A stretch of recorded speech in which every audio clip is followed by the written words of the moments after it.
ಶ್ರೀ ಗುರುಭ್ಯೋ ನಮಃ. ಹರಿಕಥಾಮೃತಸಾರದ 82ನೇ ಭಾಗವನ್ನು ಇವತ್ತು ಶ್ರವಣ ಮಾಡಬೇಕು.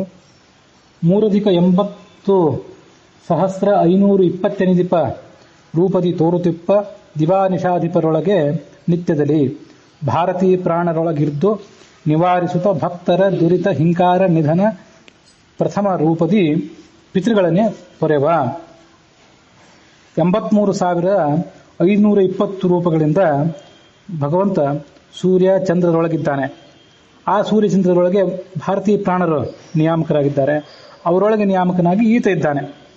ಭಕ್ತರ ದುರಿತಗಳನ್ನು, ಭಕ್ತರಿಗೆ ಬಂದಂತಹ ಪಾಪಗಳನ್ನು, ವಿಘ್ನಗಳನ್ನು ಆತ ಪರಿಹಾರ ಮಾಡ್ತಾನೆ. ಪರಿಹಾರ ಮಾಡ್ತಾ ಹಿಂಕಾರ ನಿಧನ ಪ್ರಥಮ ಅನ್ನುವಂಥ 3 ರೂಪಗಳನ್ನು ತಾಳಿ ಆ ಪಿತೃಗಳನ್ನು ರಕ್ಷಣೆ ಮಾಡ್ತಾನೆ. ಹಿಂಕಾರ ಅಂತಂದ್ರೆ ಪ್ರದ್ಯುಮ್ನ, ನಿಧನ ಅಂತಂದ್ರೆ ಸಂಕರ್ಷಣ, ಪ್ರಥಮ ಅಂತಂದ್ರೆ ವಾಸುದೇವ. ವಾಸುದೇವ, ಸಂಕರ್ಷಣ, ಪ್ರದ್ಯುಮ್ನ, ಅನಿರುದ್ಧ, ನಾರಾಯಣ ಅಂತ ಹೀಗೆ ಹೇಳ್ತಾರೆ. ಅದಕ್ಕಾಗಿ ಪ್ರಥಮ ಅಂತಂದ್ರೆ ವಾಸುದೇವ ರೂಪ ಅಂತ ಹೀಗೆ ಅದನ್ನು ತಿಳ್ಕೊಳ್ಬೇಕು.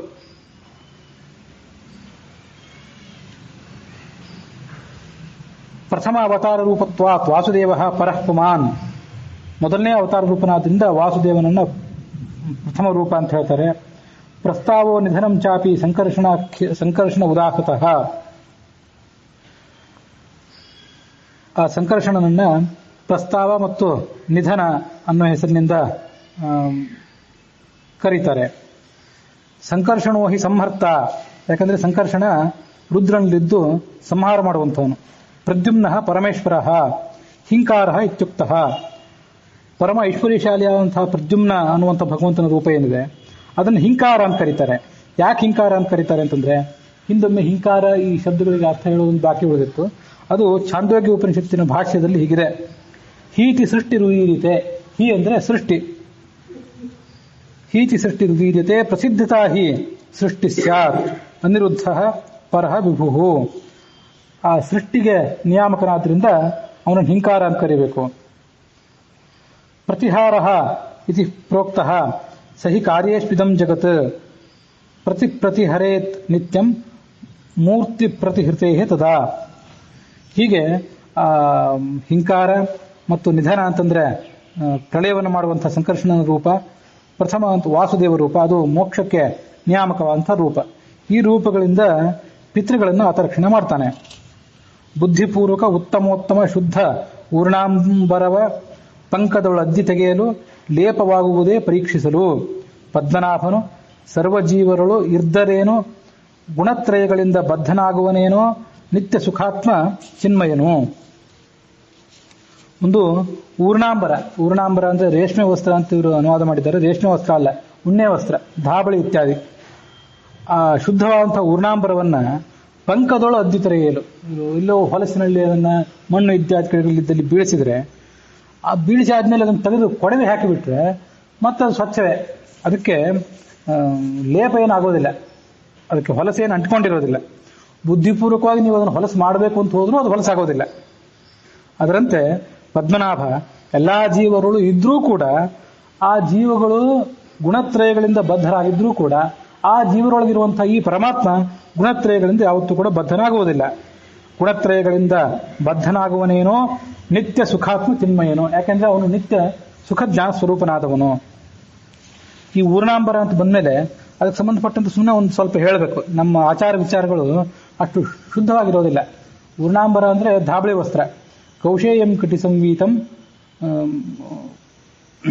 ಕಾರ್ಪಾಸಂ ಕಟಿ ಸಂವೀತಂ ಕೌಶೇಯಂ ಭೋಜನಾವಧಿ ಊರ್ಣವಸ್ತ್ರಂ ಸದಾ ಶುದ್ಧಂ ಊರ್ಣಾವಾತೇನ ಶುದ್ಧತೆ ಅಂತ ಒಂದು ಸಂಪ್ರದಾಯದಲ್ಲಿ ನಡ್ಕೊಂಡು ಬಂದಿರುವಂಥ ಒಂದು ಶ್ಲೋಕ. ಯಾವ್ಯಾವ ವಸ್ತು, ಯಾವ್ಯಾವ ಬಟ್ಟೆಗಳು ಎಷ್ಟೆಷ್ಟು ಮಡಿ, ಯಾವ್ಯಾವ ಕೆಲಸಕ್ಕೆ ಮಡಿ ಅಂತ ಅದನ್ನು ಹೇಳುವಂಥ ಶ್ಲೋಕ ಅದು. ಕಾರ್ಪಾಸಂ ಕಟಿ ನಿರ್ಮುಕ್ತಂ, ಒಂದು ಹತ್ತಿ ಬಟ್ಟೆ, ಧೋತ್ರವೋ ಪಂಚೆಯೋ ಇಂಥದೆಲ್ಲ ಇರ್ತಾವಲ್ಲ, ಅದನ್ನ ಕೋಲ್ ಮೇಲಿಂದ ತೆಗೆದು ಸೊಂಟಕ್ಕೆ ಉಟ್ಕೊಂಡ್ರೆ ಆ ಕೆಲಸ ಮುಗಿಸೋ ತನಕ ಅದನ್ನು ಮಡಿನೇ. ಅದು ಮಧ್ಯದಲ್ಲಿ ಅದನ್ನೊಂದು ಬಾರಿ ತೆಗೆದು ಹಾಕಿದರೆ ಅದು ಮೈಲಿಗೆ, ಮತ್ತೆ ಅದನ್ನು ಉಪಯೋಗ ಮಾಡಬಾರ್ದು. ಆದರೆ ಆಚಾರ ನಮ್ಮದು ಈಗ ಏನಾಗಿದೆ ಅಂದ್ರೆ ವಿಕೃತ ಆಗಿದೆ. ಅದೇ ಈಗ ದೇವ್ರ ಪೂಜೆ ಮಾಡುವಾಗ ಅದನ್ನು ಉಟ್ಕೊಂಡಿರ್ತಾರೆ, ಮತ್ತೆ ಊಟ ಮಾಡ್ಲಿಕ್ಕೆ ಅದೇ ಇರಲಿ ಅಂತ ತಿಳ್ಕೊಂಡು ಆ ಉಟ್ಟಂತಹ ಧೋತ್ರವನ್ನು ಪಂಚೆಯನ್ನು ಒಂದು ದಾಬಳಿ ಉಟ್ಕೊಂಡು ತೆಗೆದು ಹಾಕ್ತಾರೆ. ಅದನ್ನ ಹಾಗೆ ಇಟ್ಟಿರ್ತಾರೆ, ಮತ್ತೆ ಊಟಕ್ಕೆ ಅದನ್ನೇ ಉಟ್ಕೋತಾರೆ. ಇಂಥವೆಲ್ಲ ಅನುಕೂಲ ದೃಷ್ಟಿಯಿಂದ ಊಟ ಮಾಡಬೇಕಾದ್ರೆ ಮತ್ತೊಂದು ಧೋತ್ರವೋ ಪಂಚೆಯೋ ಬೇಕು ಅಂತಿದ್ರೆ ಶುದ್ಧವಾಗಿ ಮತ್ತೊಂದು ಕೋಲಿನ ಮೇಲೆ ಹಾಕಿದ್ದನ್ನೇ ವಸ್ತುತಃ ಉಪಯೋಗ ಮಾಡಬೇಕು. ಕಟಿಯಿಂದ ನಿರ್ಮುಕ್ತ ಆದಮೇಲೆ, ಸ್ವಂತದಿಂದ ಹೊರಗೆ ಬಿದ್ದ ಮೇಲೆ ವಸ್ತುತಃ ಮೈಲಿಗೆ ಅದನ್ನು ಉಪಯೋಗ ಮಾಡೋದು ಅಷ್ಟು ಯೋಗ್ಯ ಅಲ್ಲ. ಆದರೂ ಮಡಿ ಮೇಲಿಗಳನ್ನು ನಾವು ನಮ್ಮ ಹೊಂದಾಣಿಗೆ ಇರ್ತಕ್ಕಂತೆ ಮಾಡಿಬಿಡ್ತೇವೆ. ಅದಕ್ಕಾಗಿ ಅದು ಕಾರ್ಪಾಸಂ ಅಂದ್ರೆ ಹತ್ತಿ, ಅದು ಕಟಿ ನಿರ್ಮುಕ್ತ. ಕೌಶೇಯಂ ಭೋಜನಾವಧಿ, ಕೋಶ ಅಂದರೆ ರೇಷ್ಮೆಯ ಗೂಡು, ಆ ಗೂಡಿನಿಂದ ಹುಟ್ಟಿದಂಥ ರೇಷ್ಮೆ ವಸ್ತ್ರ ಇರ್ತದಲ್ಲ ಅದು ಭೋಜನಾವಧಿ, ಊಟಕ್ಕೆ ಮಾತ್ರ ಅದು ಸೀಮಿತ. ಊಟಕ್ಕೆ ಅದನ್ನು ಉಪಯೋಗ ಮಾಡಿದ ಮೇಲೆ ಮತ್ತೆ ಅದನ್ನು ಸಂಧ್ಯಾವಂದನೆ, ದೇವಕಾರ್ಯ ಇತ್ಯಾದಿಗಳಿಗೆ ಉಪಯೋಗ ಮಾಡಬಾರ್ದು. ಸಂಧ್ಯಾವಂದನೆ ಇತ್ಯಾದಿ ಕಾರ್ಯಗಳಿಗೆ ಉಪಯೋಗ ಮಾಡೋದಾಗಿದ್ದರೆ ಬೇರೆ ವಸ್ತುವನ್ನೇ ಅದಕ್ಕೆ ಉಪಯೋಗ ಮಾಡಬೇಕು. ಎರಡೂ ಕೆಲಸಗಳಿಗೆ ಮೀಸಲಾದಂಥ ಬೇರೆ ಬೇರೆ ಬಟ್ಟೆಗಳನ್ನೇ, ರೇಷ್ಮೆ ಬಟ್ಟೆಗಳನ್ನೇ ಇಟ್ಕೋಬೇಕು ಅಂತ ಅರ್ಥ. ಅಲ್ಲಿ ಹೇಳಲಿಕ್ಕೆ ಹೊರಟದ್ದು ಊರ್ಣ ವಸ್ತ್ರಂ ಸದಾ ಶುದ್ಧಂ ಊರ್ಣ ವಾತೇನ ಶುದ್ಧತೆ ಅಂತ. ಉಣ್ಣೆ ಬಟ್ಟೆ ಏನಿದೆಯಲ್ಲ ಧಾಬಳಿ, ಅದು ಸದಾ ಶುದ್ಧ. ಯಾಕಂದ್ರೆ ಅದು ಬಿಸಿಲಿನಿಂದ ಶುದ್ಧ ಆಗ್ತದೆ. ವಾತ ಆತಪಾಭ್ಯಾಂ ಶುದ್ಧ ರೀತಿ ಶಾತಾತಪೋ ಬ್ರವೀತ್ ಅಂತ. ಶಾತಾತಪ ಅಂದ್ರೆ ಮನು, ಶತಾತಪ ಬಹಳಷ್ಟು, ಶತ ಅಂದ್ರೆ ಬಹಳ, ಆತಪ ಅಂದ್ರೆ ಬಿಸಿಲು, ಬಹಳ ಬಿಸಿಲನ್ನು ಕೊಡುವಂಥ ಸೂರ್ಯನ ಮಗ ಶಾತಾತಪ ಮನು. ಅವನು ಹೇಳಿದ್ದೇನೆಂದ್ರೆ ವಾತದಿಂದ ಮತ್ತು ಆತಪದಿಂದ ಶುದ್ಧಿ, ಬಿಸಿಲು ಮತ್ತು ಮಳೆಯಿಂದ ಶುದ್ಧಿ, ಬಿಸಿಲು ಮತ್ತು ಗಾಳಿಯಿಂದ ಶುದ್ಧಿ ಅಂತ ಆತ ಹೇಳಿದ. ಅದಕ್ಕಾಗಿ ಧಾಬಳಿ ಅದ್ಯಾವತ್ತೂ ಕೂಡ ಮೇಲಿಗೆ ಆಗೋದೇ ಇಲ್ಲ, ಅದನ್ನು ಹಾಗೆ ಉಪಯೋಗ ಮಾಡಬಹುದು ಅಂತ ಹೇಳ್ತಾರೆ. ಈ ಶ್ಲೋಕ ನೋಡಿದ್ರು ಕೂಡ ಹಾಗೆ ಅನ್ನಿಸ್ತದೆ. ಒಂದು ಕೆಲವು ಸೀಮಿತ ದೃಷ್ಟಿಯಿಂದ ಅದು ಸರಿನೇ. ಉಳಿದ ಯಾವುದೋ ಹತ್ತಿ ಬಟ್ಟೆಯೋ ರೇಷ್ಮೆ ವಸ್ತ್ರವನ್ನು ನೆಲದ ಮೇಲೆ ಬಿಸಾಕಿದರೆ ನೆಲದ ಕೊಳೆ ಅದಕ್ಕೆ ಅಂಟ್ಕೋತದೆ. ಉಣ್ಣೆ ಬಟ್ಟೆಗೆ ಅಷ್ಟು ಸುಲಭವಾಗಿ ಆ ಕೊಳೆ ಅಂಟ್ಕೊಳ್ಳೋದಿಲ್ಲ, ಅಷ್ಟೇ ಅರ್ಥ. ಆದರೆ ಆ ಉಣ್ಣೆ ಬಟ್ಟೆಯನ್ನು ಅದು ತೀರಾ ಹೊಲಸಾದ್ಮೇಲೆ, ದುರ್ಗಂಧ ಇಡ್ಲಿಕ್ಕೆ ಪ್ರಾರಂಭ ಆದಮೇಲೆ ಅದನ್ನ ಯಾವತ್ತಾದ್ರೂ ಒಗಿಬೇಕು, ಬಿಸಿಲಿಗೆ ಹಾಕಬೇಕು, ನೀರಿಗೆ ಹಾಕಬೇಕು, ಅದನ್ನ ಮಾಡಿ ಮತ್ತೆ ಉಪಯೋಗ ಮಾಡಬೇಕು. ಆದರೆ ಈಗ ನಾವೇನು ಮಾಡ್ತಿದ್ವಿ, ನಮ್ಮ ಆಚಾರ ವಿಚಾರಗಳೆಲ್ಲ ಹೊಲಸಾಗಿ ಬಿಟ್ಟಿವಿ ಅಂತ ಹೇಳಿದ್ನಲ್ಲ, ಅದನ್ನು ಒಂದು ಬಾರಿ ನೀರಿಗೆ ಹಾಕಿದರೆ, ಹೊಸದಾಗಿ ಖರೀದಿ ಮಾಡಿರ್ತೀವಿ, ಅದನ್ನು 6 ತಿಂಗಳು 1 ವರ್ಷ ಉಪಯೋಗ ಮಾಡಿ ಅದನ್ನು ಮುಂದೆ ನೀರಿಗೆ ಹಾಕಿಬಿಟ್ರೆ ಅದನ್ನು ಪ್ರತಿ 15 ದಿವಸಕ್ಕೊಮ್ಮೆ, ಹುಣ್ಣಿಮೆ ಅಮಾವಾಸ್ಯೆಗೊಮ್ಮೆ ಅಥವಾ ಗ್ರಹಣ ಬಂದಾಗೊಮ್ಮೆ ಅಂತ ಹೆಚ್ಚು ಶುದ್ಧ. ಗ್ರಹಣ ಬಂದಾಗೊಮ್ಮೆ ಮತ್ತೆ ಅದನ್ನು ನೀರಿಗೆ ಹಾಕಬೇಕು. ಹೊಸದಿದ್ರೆ ಅದು ನೀರಿಗೆ ಹಾಕಬೇಕಾಗೇ ಇಲ್ಲ. ಅದು 10 ವರ್ಷವೋ 12 ವರ್ಷವೋ ಆದರೂ ಅದನ್ನು ಉಪಯೋಗ ಮಾಡ್ಬೋದು. ಒಂದು ಬಾರಿ ನೀರಿಗೆ ಹಾಕಿದರೆ, ಹೊಲಸಾಗಿದೆ ಅಂತ ಭಾವನೆ ಬಂದು ಅದನ್ನು ನೀರಿಗೆ ಹಾಕಿದರೆ ಅದನ್ನು ಮತ್ತೆ ಗ್ರಹಣ ಬಂದಾಗ ನೀರಿಗೆ ಹಾಕಿದ್ರೆ ಶುದ್ಧ ಮಾಡಿ ಮಾಡ್ಕೋಬೇಕು ಅಂತ ಒಂದು ಪದ್ಧತಿ ಬಂದಿದೆ. ಆದರೆ ಸಮಯದ ಕೊರತೆ, ಶಕ್ತಿಯ ಕೊರತೆ ಇತ್ಯಾದಿ ಕಾರಣಗಳಿಂದಾಗಿ ಒಂದು ಬಾರಿ ನೀರಿಗೆ ಹಾಕಿಬಿಟ್ರೆ ಮತ್ತೆ ಅದನ್ನ ಗ್ರಹಣ ಬಂದಾಗ ನೀರಿಗೆ ಯಾರು ಹಾಕೋರು, ಕಷ್ಟ ಅಂತ ಅದು ಎಷ್ಟೇ ದುರ್ಗಂಧ ಇಟ್ರು ಅದನ್ನು 5-6 ವರ್ಷ, 10-12 ವರ್ಷ ಅದು ತೂತು ಬಿದ್ದು ಹರಿಯುವ ತನಕ ಅದನ್ನು ಉಪಯೋಗ ಮಾಡುವಂಥ ಒಂದು ಕೆಟ್ಟ ಪದ್ಧತಿ ಬೆಳಕಿಗೆ ಬಂದಿದೆ. ಹೊಲಸು ಆದರೆ, ಯಾವುದೇ ಬಟ್ಟೆ ಆಗಲಿ, ರೇಷ್ಮೆ ಇರಲಿ, ಹತ್ತಿ ಆಗಲಿ, ಅದು ಧಾಬಳಿ ಆಗಲಿ, ಹೊಲಸಾದರೆ ಹೊಲಸು ಅಂತ ಅನುಭವಕ್ಕಂತೂ ಬರ್ತದಲ್ಲ, ದುರ್ಗಂಧ ಅಂತೂ ಬರ್ತದ, ನಮಗೆಲ್ಲರೂ ಬೇರೆಯವ್ರಿಗಂತೂ ಬರ್ತದಲ್ಲ. ಹಾಗೆ ಬಂದ್ಮೇಲೆ ಅದು ಹೊಸದೇ ಆಗಿದ್ರು ಕೂಡ, ಹೊಸದು ಯಾವತ್ತು ಶುದ್ಧ ಅಂತ ಹೇಳ್ತಿರ್ತಾರೆ, ಹೊಸದೇ ಆಗಿದ್ರೂ ಕೂಡ ಹೊಲಸಾದ್ಮೇಲೆ ಅದನ್ನು ಸ್ವಚ್ಛಪಡಿಸ್ಬೇಕು ಅಂತ ಅಷ್ಟು ಕೆಟ್ಟ ರೀತಿಯಿಂದ ಮೇಲಿಗಳನ್ನು ಮನುಷ್ಯ ಆಚರಣೆ ಮಾಡಬಾರ್ದು. ಯಾಕೆಂದ್ರೆ ವಸ್ತ್ರಗಳ ಶುದ್ಧಿ, ದೇಹದ ಶುದ್ಧಿ, ಸ್ಥಳದ ಶುದ್ಧಿ ಅಂತಂದ್ರೆ ಏನಿದೆಯಲ್ಲ, ಅದು ಮಡಿ ಮೇಲ್ಗೆಗಳಿಗೆ ಒಂದು ಪ್ಲಾಟ್ಫಾರ್ಮ್. ಅದಿಲ್ಲದೆ ಇದ್ರೆ ಮಡಿ ಮೇಲ್ಗೆ ಹುಟ್ಟೋದೇ ಇಲ್ಲ. ಆದರೆ ಇಂಥವೆಲ್ಲ ಕೆಲವು ಕೆಟ್ಟ ಸಂಪ್ರದಾಯಗಳು ಬಂದಿವೆ, ಅದನ್ನ ಸಾಧ್ಯ ಆದಷ್ಟು ಮನುಷ್ಯ ಪರಿಹಾರ ಮಾಡ್ಕೊಳ್ಬೇಕು. ಹಾಗಾಗಿ ಇಲ್ಲಿ ದಾಸರು ಹೇಳಿದ್ದಕ್ಕೆ ಅರ್ಥ ಏನು ಅಂತಂದ್ರೆ, ಅದು ಹತ್ತಿ ಬಟ್ಟೆಗೆ ರೇಷ್ಮೆ ಬಟ್ಟೆಗೆ ಹೋಲಿಸಿದ್ರೆ ಉಣ್ಣೆ ವಸ್ತ್ರ ಹೊಲಸನ್ನ ಎಳ್ಕೊಳ್ಳೋದು ಕಡಿಮೆ ಅಂತ ಅಷ್ಟೇ ಅರ್ಥ. ಅದು ಸತತವಾಗಿ ಸ್ವಚ್ಛ ಅಂತ ಈಗ ಅರ್ಥ ಅಲ್ಲ. ಅದಕ್ಕೆ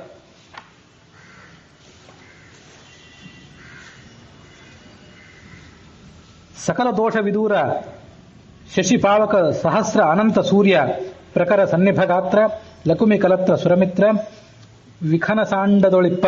ಕೆಲವು ಕಡೆ ವಿಘನಸ ಅಂತಿದೆ, ವಿಖನಸ ಅಂತ ಇರೋದೇ ಯೋಗ್ಯ ಅಂತ ಕಾಣಿಸ್ತದೆ. ಇನ್ನು ಕೆಲವು ಕಡೆ ವಿಖನಸ ಅಂತಾನೆ ಇದೆ. ವಿಖನಸಾಂಡದೊಳಿಪ್ಪ ಬ್ರಹ್ಮಾದ್ಯಖಿಳ ಚೇತನ ಗಣಕ್ಕೆ ತಾನೇ ಸಕನಂದೆನಿಸಿಕೊಂಡು ಅಕುಟಿಲಾತ್ಮಕ ಇಪ್ಪನು ಅವರಂತೆ. ಇವನು ಸಕಲ ದೋಷ ವಿದೂರನಾಗಿದ್ದಾನೆ, ಅರ್ಥ ಹೇಳಬೇಕಾಗಿಲ್ಲ. ಶಶಿ ಅಂದ್ರೆ ಚಂದ್ರ, ಪಾವಕ ಅಂದ್ರೆ ಬೆಂಕಿ, ಮತ್ತು ಸಹಸ್ರ ಅನಂತ ಸೂರ್ಯರು. ಶಶಿ ಪಾವಕ ಸಹಸ್ರರು, ಸಾವಿರಾರು ಬೆಂಕಿಗಳು, ಸಾವಿರಾರು ಚಂದ್ರರು ಮತ್ತು ಅನಂತ ಸೂರ್ಯರು. ಅವರಂತೆ ಪ್ರಖರವಾದಂಥ ಗಾತ್ರ ಇದ್ದವನು. ಲಕುಮಿ ಅಂದ್ರೆ ಲಕ್ಷ್ಮೀದೇವಿ, ಅವಳನ್ನ ಪತ್ನಿಯನ್ನಾಗಿ ಪಡೆದವನು. ಸುರಮಿತ್ರ, ದೇವತೆಗಳಿಗೆ ಆತ ಮಿತ್ರ. ವಿಖನಸಾಂಡ ಅಂದ್ರೆ ಬ್ರಹ್ಮಾಂಡ, ವಿಖನಸ ಅಂದ್ರೆ ಬ್ರಹ್ಮ. ಆ ಬ್ರಹ್ಮನ ಅಂಡ ಅಂದ್ರೆ ಬ್ರಹ್ಮಾಂಡ, ಅದರೊಳಗಿರುವಂತಹ ಬ್ರಹ್ಮಾದಿ ಅಖಿಲ ಜೀವರೇನಿದ್ದಾರೆ ಅವ್ರಿಗೆಲ್ಲರಿಗೂ ಈತನೇ ಮಿತ್ರ. ಇವನನ್ನು ಬಿಟ್ರೆ ಬೇರೆ ಯಾವ ಮಿತ್ರನೂ ಇಲ್ಲ, ನಿಜವಾದ ಮಿತ್ರ. ಸಖ ಅಂತ ಅನಿಸ್ಕೊಂಡು ಅಕುಟಿಲಾತ್ಮ, ಇವನು ಮಾತ್ರ ಯಾವ ದೋಷಕ್ಕೂ ಈಡಾಗುವವನಲ್ಲ. ಅವರಂತೆ ಇರ್ತಾನೆ. ಅವರಿಗೆ ಯೋಗ್ಯತೆಗೆ ಅನುಸಾರವಾಗಿ ಯಾವ್ಯಾವ ಕೆಲಸಗಳನ್ನು ಮಾಡಿಸಬೇಕು ಆ ಕೆಲಸಗಳನ್ನು ಆತ ಮಾಡಿಸ್ತಾನೆ. ದೇಶಭೇದಗಳಲ್ಲಿ ಇಪ್ಪ ಆಕಾಶದೋಪಾದಿಯಲ್ಲಿ ಚೇತನ ರಾಶಿಯೊಳು ನೆಲೆಸಿಪ್ಪ ಅವ್ಯವಧಾನದಲ್ಲಿ ನಿರುತ ಶ್ರೀಸಹಿತ ಸರ್ವತ್ರ ನಿರವಕಾಶ ಕೊಡುಬಂಧದಲ್ಲಿ ಕೊಡುತ್ತ ನಿರಾಶೆಯಲ್ಲಿ ಸರ್ವಾಂತರಾತ್ಮಕ ಶೋಭಿಸುವ ಸುಖದ. ಆಕಾಶ ಎಲ್ಲ ಕಡೆ ಇದೆ. ಆ ಆಕಾಶ ತನ್ನಲ್ಲಿ ಯಾವ ವಸ್ತುವನ್ನು ಇಟ್ಟರೂ ಆ ವಸ್ತುವನ್ನು ಅದು ಸ್ವೀಕಾರ ಮಾಡ್ತದೆ. ಯಾವುದೇ ಪ್ರತಿಫಲಾಪೇಕ್ಷೆ ಇಲ್ಲದೆ ಅದು ತನ್ನಲ್ಲಿ ಇರುವಂತಹ ಎಲ್ಲಾ ವಸ್ತುಗಳಿಗೂ ಒಂದೊಂದು ಜಾಗ ಮಾಡಿಕೊಡ್ತದೆ. ಅದರಂತೆ ಭಗವಂತನು ಕೂಡ ವಿಭಿನ್ನ ದೇಶಗಳಲ್ಲಿದ್ದಾನವನು. ದೇಶ ಭೇದಗಳಲ್ಲಿ ಇಪ್ಪ ಆಕಾಶದೋಪಾದಿಯಲ್ಲಿ, ಆಕಾಶ ಎಲ್ಲಾ ಕಡೆ ಇರುವಂತೆ ಆ ಆಕಾಶದಂತೆ ಇವನು ಕೂಡ ಚೇತನ ರಾಶಿಯೊಳು ನೆಲೆಸಿಪ್ಪ, ಎಲ್ಲಾ ದೇವತೆಗಳು ಎಲ್ಲಾ ಜೀವರೊಳಗೂ ಇವನಿದ್ದಾನೆ. ಅವ್ಯವಧಾನದಲ್ಲಿ ಇಲ್ಲಿದ್ದಾನೆ ಅಲ್ಲಿಲ್ಲ ಅಂತಿಲ್ಲ, ಎಲ್ಲಾ ಕಡೆ ಇದ್ದಾನೆ. ನಿರುತ ಯಾವಾಗಲೂ ಇದ್ದಾನೆ. ಶ್ರೀ ಸಹಿತ ಲಕ್ಷ್ಮೀದೇವಿ ಜೊತೆಗಿದ್ದಾನೆ. ಸರ್ವತ್ರ ನಿರವಕಾಶ ಕೊಡುಬಂಧದಲ್ಲಿ ಇವನು ಅವಕಾಶ ಕೊಡ್ತಾನೆ ಆ ಪ್ರತಿಯೊಂದು ಜೀವಕ್ಕೂ ಕೂಡ. ಅದರಿಂದ ಕೆಲಸಗಳನ್ನು ಮಾಡಿಸ್ತಾನೆ. ಕೊಡುಬಂಧದಲ್ಲಿ ನಿರಾಶೆಯಲ್ಲಿ ಸರ್ವಾಂತರಾತ್ಮಕ ಶೋಭಿಸುವ ಸುಖದ. ನಿರಾಶೆ, ಅವನಿಗೆ ಯಾವುದೇ ಅಪೇಕ್ಷೆ ಇಲ್ಲ ಇಂಥದ್ದಾಗಬೇಕು ಇಂಥದ್ದಾಗಬಾರದು ಅಂತ. ಎಲ್ಲಾ ಕೆಲಸಗಳನ್ನು ಆತ ಮಾಡಿಸ್ತಾನೆ.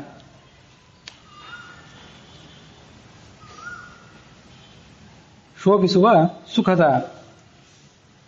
ಶ್ರೀವಿರಿಂಚಾದ್ಯಮರಗಣ ಸಂಸೇವಿತಾಂಗ್ರಿ ಸರೋಜ, ಈ ಜಡ ಜೀವರಾಶಿಗಳ ಒಳ ಹೊರಗೆ ನೆಲೆಸಿದ್ದು ಸಾವಕಾಶನು ಎನಿಸಿ ತನ್ನ ಕಳೆಯವರದೊಳಿಂಬಿಟ್ಟು ಸಲಹುವ ದೇವಕಿ ರಮಣ ದಾನವಹರಣ ಜಿತಮರಣ.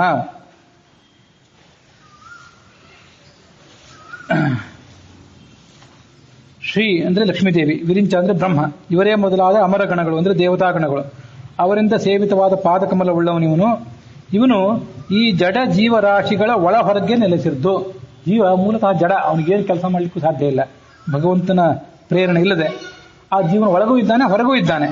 ನೆಲೆಸಿದ್ದು ನಿತ್ಯವೂ ಇರ್ತಾನೆ. ಮಾತ್ರ ಯಾವತ್ತೂ ಒಮ್ಮೆ ಇದ್ದಾನಂತಲ್ಲ. ಸಾವಕಾಶನು ಎನಿಸಿ ಪ್ರತಿಯೊಬ್ಬರಿಗೂ ಕೂಡ ಅವಕಾಶಗಳನ್ನು ಕೊಡ್ತಾನೆ. ಅವರಿಗೆ ಇದ್ದು ತಾನ ಕೆಲಸಗಳನ್ನು ಮಾಡಿಸ್ತಾನೆ. ತನ್ನ ಕಳೆಯ ಬರದೊಳಿಂಬಿಟ್ಟು ತನ್ನೊಳಗೆ ಅವರನ್ನು ಇಟ್ಟುಕೊಂಡು ಸಲಹುವ ದೇವಕಿ ರಮಣ. ದೇವಕಿ ಅಂದ್ರೆ ವಸುದೇವ ಕೃಷ್ಣನ ತಾಯಿ, ಅವಳಿಗೆ ಹೇಗೆ ಇವನು ರಮಣ ಅಂತಂದ್ರೆ, ದೇವಕಿ ಅಂದ್ರೆ ಲಕ್ಷ್ಮೀದೇವಿ ಅಂತ ಇಟ್ಕೊಂಡ್ಬಿಡ್ಬೇಕು. ದೇವಕಿ ರಮಣ ಅಂದ್ರೆ ಆ ದೇವಕಿಯನ್ನು ಹೆಸರಿನ ಲಕ್ಷ್ಮೀದೇವಿಗೆ ರಮಣ. ಅಥವಾ ದೇವಕಿ ಅಂತಂದ್ರೆ ವಸುದೇವನ ಪತ್ನಿ ಕೃಷ್ಣನ ತಾಯಿ ಅಂತ ಇಟ್ಕೊಂಡ್ರು ರಮಣ ಅನ್ನೋ ಶಬ್ದಕ್ಕೆ ಗಂಡ ಅನ್ನೋ ಅರ್ಥವನ್ನು ತೆಗೆದು ಸಂತೋಷ ಕೊಟ್ಟವನು, ನಂದನ ಅಂತ ಅಷ್ಟೇ ಅರ್ಥ. ಈ ಸಂಸ್ಕೃತದಲ್ಲಿ ಏನೂ ಆಗಬಹುದು. ದೇವಕಿ ರಮಣ ದಾನವಹರಣ, ದೈತ್ಯರನ್ನು ಕೊಲ್ಲುವಂಥವನು. ಜಿತಮರಣ, ತಾನು ಈ ನಾಶಗಳನ್ನ ಯಾವುದೇ ಥರದ ನಾಶವನ್ನ ಮೀರಿ ನಿಂತವನು.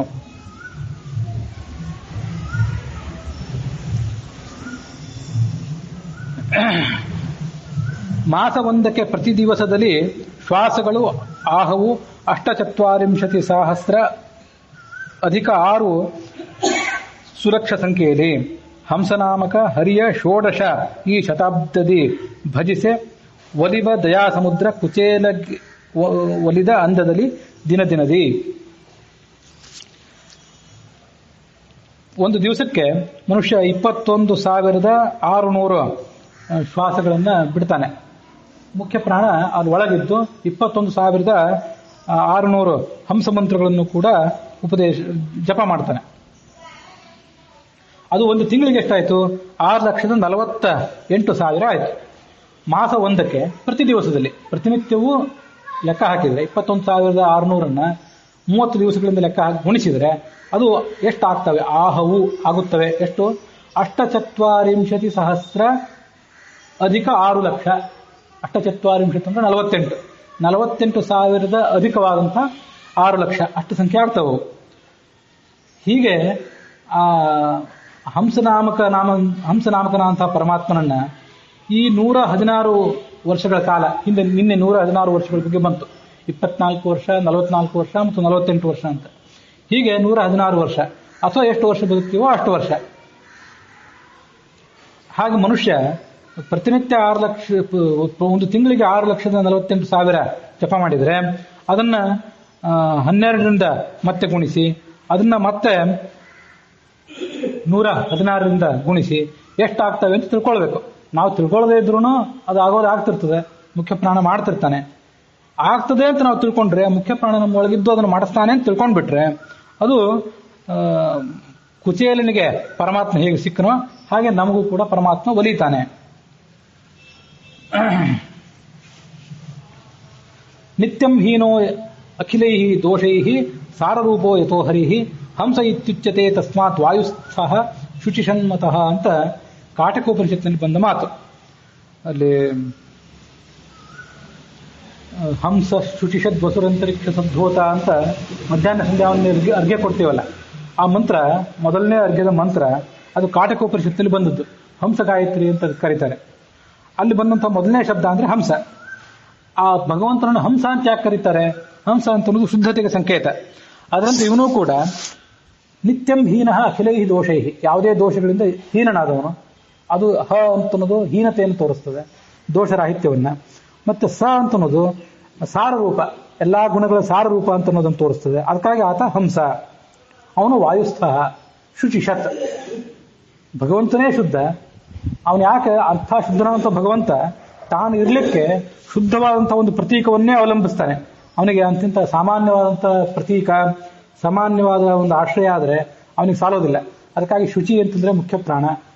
ಆತನೂ ಶುದ್ಧ, ಅವನೊಳಗಿರುವಂಥ ಲಕ್ಷ್ಮೀದೇವಿಯೂ ಶುದ್ಧ, ಅವನೊಳಗಿರುವಂಥ ಆಕೆಯೊಳಗಿರುವಂತಹ ಪರಮಾತ್ಮನು ಕೂಡ ಶುಚಿಷತ್ ಅಂತ ಈ ಕಾರಣದಿಂದ ಅನಿಸ್ಕೊಂಡಿದ್ದಾನೆ.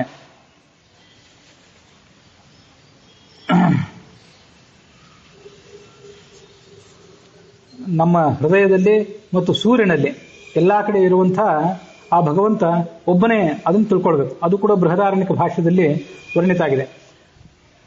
ಶರೀರದ ಒಳಗಿರುವವನು ಇದ್ದು ಕೂಡ ಆ ಶರೀರದ ಅಭಿಮಾನ ಇಲ್ಲ ಅವನಿಗೆ. ಅಂಥ ಹೃದಯದಲ್ಲಿರುವಂತಹ ಜನಾರ್ದನ, ಹೃದಯ ಸಂಸ್ಥೋ ಜನಾರ್ದನ ಅಭಿಮಾನವತೋ ದೇಹೇ ಜೀವಸ್ಯ ಸ ನಿಯಾಮಕ, ಜೀವನಿಗಾತ ನಿಯಾಮಕ. ಅವನೇ ಸೂರ್ಯನೊಳಗೂ ಇದ್ದಾನೆ. ಹೃದಯದೊಳಗೆ ಯಾರಿದ್ದಾನೋ ಅವನೇ ಸೂರ್ಯನೊಳಗೂ ಇದ್ದಾನೆ. ಸಯಶ್ಚಾಯಂ ಪುರುಷೇ ಯಶ್ಚಾಸಾವಾದಿತ್ಯೆ ಅಂತ ತೈತರೀಯೋಪನಿಷತ್ತು. ಪುರುಷನೊಳಗೆ ಯಾವ ಪರಮಾತ್ಮ ಇದ್ದಾನೆ, ಯಾವನು ಆದಿತ್ಯನೊಳಗೆ ಸೂರ್ಯನೊಳಗಿದ್ದಾನೆ, ಅವನೊಬ್ಬನೇ. ಸಯೇವ ಸೂರ್ಯ ಸಂಸ್ಥಶ್ಚ ಹಂಸಃ ಸೋಹಂ ಇತಿ ಶ್ರುತಃ, ಅವನಿಗೆ ಹಂಸಃ ಸೋಹಂ ಅಂತ ಈಗ ಹೆಸರು.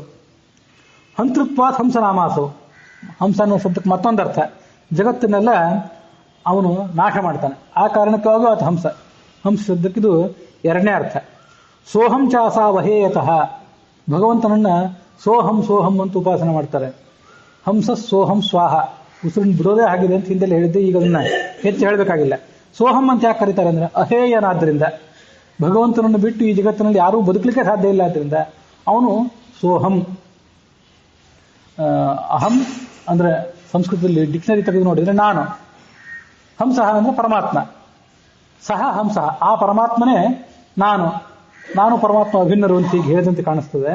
ಅದು ನನ್ನ ಸ್ತೋತ್ರ ಅಲ್ಲವೇ ಅಲ್ಲ, ನನ್ನ ಬಗ್ಗೆ ಉಪನಿಷತ್ತು ಹೇಳಿದ್ದೇ ಅಲ್ಲ, ಅದು ಹೇಳಿದ್ದು ಪರಮಾತ್ಮನನ್ನ. ಹಂಸಃ ಸೋಹಂ, ಸಹ ಆ ಪರಮಾತ್ಮ ಜಗತ್ತಿಗೆ ಪ್ರಳಯಕಾರಕನಾಗಿದ್ದಾನೆ.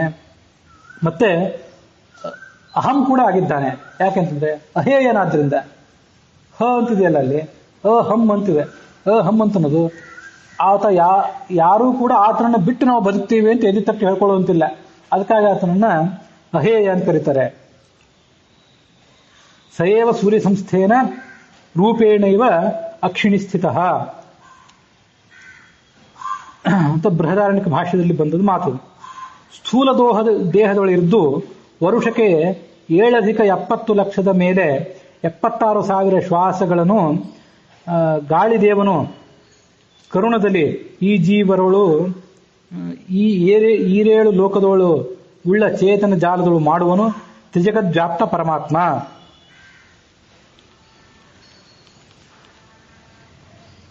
ಈ ವಾಯುದೇವ ಸ್ಥೂಲ ದೇಹದೊಳಗಿದ್ದಾನೆ, ಹೊರಗಿನ ದೇಹ 4 ದೇಹದೊಳಗೂ ಇದ್ದಾನೆ. ಸ್ಥೂಲ ದೇಹದೊಳಗಿದ್ದೇನೇನು ಮಾಡ್ತಾನೆ? ಎಲ್ಲಾ ಚೇತನ ಜಗತ್ತಿನಲ್ಲಿಯೂ ಚೇತನಗಳಿದ್ದಾರಲ್ಲ, 14 ಲೋಕಗಳಲ್ಲಿರುವಂತಹ ಎಲ್ಲಾ ಜೀವರು, ಅವರೊಳಗೆ ಒಂದು ವರ್ಷಕ್ಕೆ 77,76,000 ಶ್ವಾಸ ಜಪಗಳನ್ನು ಮಾಡ್ತಾನೆ.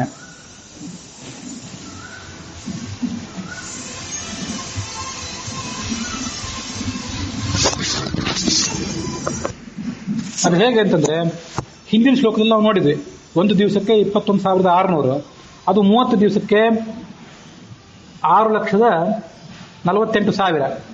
ಅದನ್ನ ಮತ್ತೆ 12ರಿಂದ ಗುಣಿಸಿದ್ರೆ, 12 ತಿಂಗಳಿಗೆ ಗುಣಿಸಿದ್ರೆ ಅದು 77,76,000 ಆಯ್ತು. ಹೀಗೆ ಒಂದು ವರ್ಷಕ್ಕೆ ಆತ 77,76,000 ಶ್ವಾಸ ಜಪಗಳನ್ನ ಕರುಣೆಯಿಂದ ಮಾಡ್ತಾನೆ. ಅವನು ಇಲ್ಲೇ ಮಾಡಬೇಕಾಗಿಲ್ಲ, ತಾನು ಇದ್ದಲ್ಲಿಂದ ಮಾಡಬಹುದು. ಆದರೂ ಯಾಕೆ ಮಾಡ್ತಾನೆ ಅಂದ್ರೆ, ಜೀವರು ಬದುಕಿರಲಿ, ಇವ್ರ ಕಡೆಯಿಂದ ಸ್ವಲ್ಪ ಒಳ್ಳೆ ಕೆಲಸಗಳಾಗಲಿ ಅಂತ ಮಾಡಿಸ್ತಾನೆ. ಗಾಳಿದೇವ ಅಂತ ಅವನಿಗೆ ಹೆಸರು.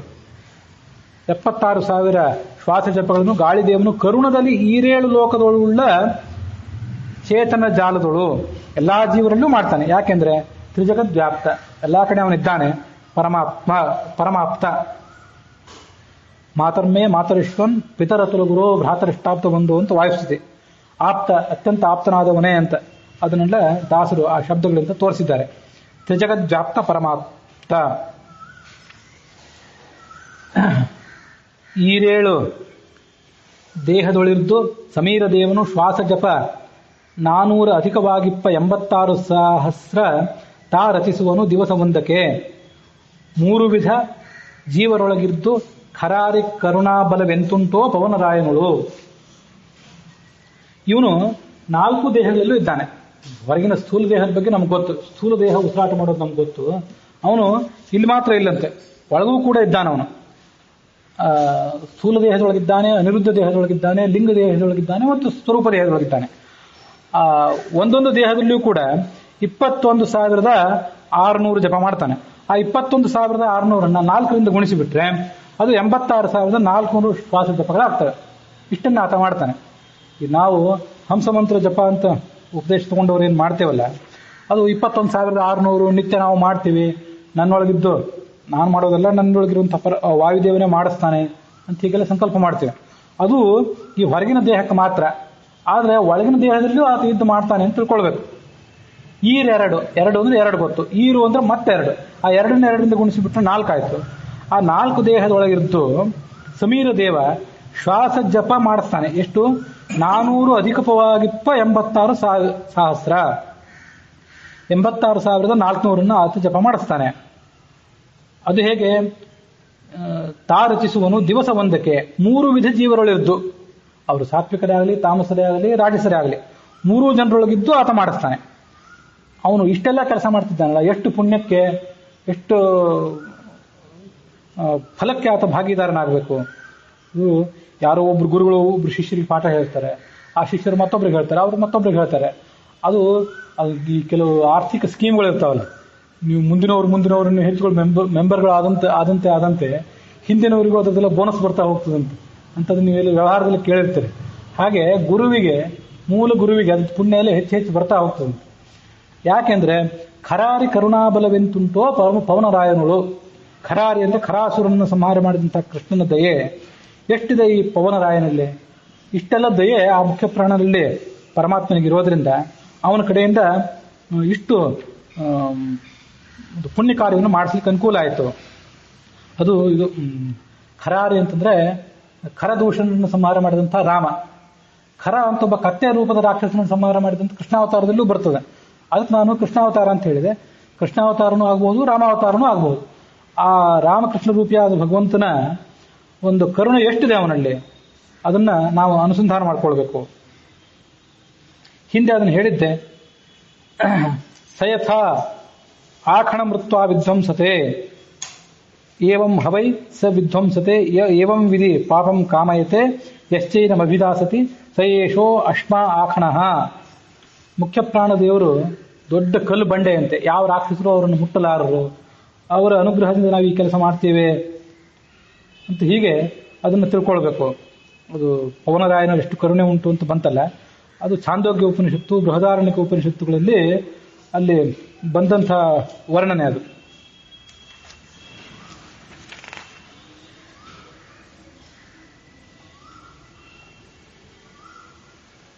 ಅಥ ಅಧಿದೈವತಂ ಏವಾಸೌ ತಪತಿ ತಮುದ್ಗೀತಮುಪಾಸೀತ ಉದ್ಯನ್ವಾ ಏಷ ಪ್ರಜಾಭ್ಯಃ ಉದ್ಗಾಯತಿ ಉದ್ಯನ್ ತಮೋ ಉಪಹಂತಿ ಅಪಹಂತ ವೈ ಹವೈ ಉಭಯಸ್ಯ ತಮಸೋ ಭವತಿ ಏವಂ ವೇದ. ಈ ಸೂರ್ಯಮಂಡಲದೊಳಗೆ ಪ್ರಾಣ ಇದ್ದು ಆ ಸೂರ್ಯಮಂಡಲ ನಿತ್ಯ ಪ್ರಕಾಶಿಸಲಿಕ್ಕೆ ಕಾರಣ ಆಗಿದ್ದಾನೆ. ಇಲ್ಲದೇ ಇದ್ರೆ ಸೂರ್ಯಮಂಡಲಕ್ಕೆ ಪ್ರಕಾಶಿಸಲಿಕ್ಕೆ ಶಕ್ತಿಯೇ ಇಲ್ಲ. ಮತ್ತೆ ನಮ್ಮ ಹೃದಯದೊಳಗಿರುವಂತಹ ಪ್ರಾಣನೂ ಅವನೇ ಇದ್ದಾನೆ.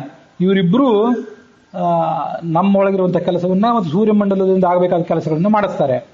ವಸ್ತುತಃ ಪ್ರಾಣನಿಗೆ ಉದಯವೂ ಇಲ್ಲ, ಅಸ್ತವೂ ಇಲ್ಲ. ಆದರೆ ಪ್ರಜೆಗಳಿಗೋಸ್ಕರ ಇಷ್ಟೆಲ್ಲ ಕೆಲಸಗಳನ್ನು ಮಾಡ್ತಾನೆ. ಪ್ರಜಾಭ್ಯ, ಪ್ರಜೆಗಳಿಗೋಸ್ಕರ ಇಷ್ಟೆಲ್ಲ ಕೆಲಸ ಮಾಡಿಸ್ತಾನೆ. ಮತ್ತು ಉದ್ಯಂಶ್ಚಯ ಉದ್ಗಾಯತಿ ಜನಾರ್ದನಂ. ಬೆಳಗಿನ ಹೊತ್ತಿನಲ್ಲಿ ಸೂರ್ಯೋದಯ ಆಗುವಾಗ ನೋಡ್ತಾ ನಿಂತ್ಕೊಂಡಾಗ ಆ ಸೂರ್ಯೋದಯದ ಹೊತ್ತಿನಲ್ಲಿ ಮುಖ್ಯ ಪ್ರಾಣನೂ ಕೂಡ ಉದಿತನಾಗ್ತಿದ್ದಾನೆ. ಅವನೊಳಗೆ ಹಯಗ್ರೀವ ರೂಪಿಯಾದಂಥ ಭಗವಂತ ಇದ್ದಾನೆ ಅಂತ ಅನುಸಂಧಾನ ಮಾಡಬೇಕು. ಆ ಮುಖ್ಯ ಪ್ರಾಣ ಸುಮ್ಮನೆ ಉದಯಿಸೋದಿಲ್ಲ, ಅವನು ಉದ್ಗಾಯತಿ ಜನಾರ್ದನಂ. ಆ ಸಂದರ್ಭದಲ್ಲಿ ಭಗವಂತನ ಕುರಿತು ಹಾಡ್ತಿರ್ತಾನಂತವನು. ಸಾಮವೇದದ ಗಾನಕ್ಕಾತ ಅಭಿಮಾನಿ ಅಂತ ಮತ್ತೊಂದು ಕಡೆಯಲ್ಲೋ ಉಪನಿಷತ್ತಿನಲ್ಲಿ ಬಂದಿದೆ. ಮತ್ತು ಅವನೇನ್ ಮಾಡ್ತಾನೆ, ಉದಯಿಸ್ತಾ ಇದ್ರೆ ಸುಮ್ಮನೆ ಹೊರಗಿನ ಕತ್ತಲೆ ಅಲ್ಲ, ಒಳಗಿನ ಕತ್ತಲೆಯನ್ನು ನಾಶ ಮಾಡ್ತಾನೆ. ಅಪಹಂತ ಹವೈ ಉಭಯಸ್ಯ ತಮಸಃ, ಎರಡೂ ಕತ್ತಲೆಗಳನ್ನು, ಒಳ ಹೊರಗಿನ ಕತ್ತಲೆಗಳನ್ನು ನಾಶ ಮಾಡ್ತಾನೆ ಅವನು. ಇದು ಆತನ ಮಹಿಮೆ, ಆ ಮುಖ್ಯ ವಾಯುವಿನ ಮಹಿಮಾ ಅದು.